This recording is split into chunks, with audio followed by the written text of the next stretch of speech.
So in this screencast, I am exploring the website of the Noyes Museum of Art, which is a museum here in South Jersey associated with Stockton University. So let's see what they currently have. Obviously, you can't go there right now, so we can just look online and see what they have. So here's a few of their exhibits that were available or will be available coming up.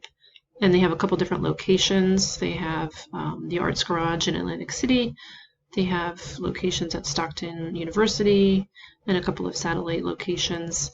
I haven't been to all of them yet, but I'm planning on going hopefully in the summer and check out some of these exhibitions. They also, as you can see, have something up at the Stockton Library and a couple other galleries here, and lots of different interesting art, some local artists, some national or international artists, and just a lot of cool stuff. It's a interesting place.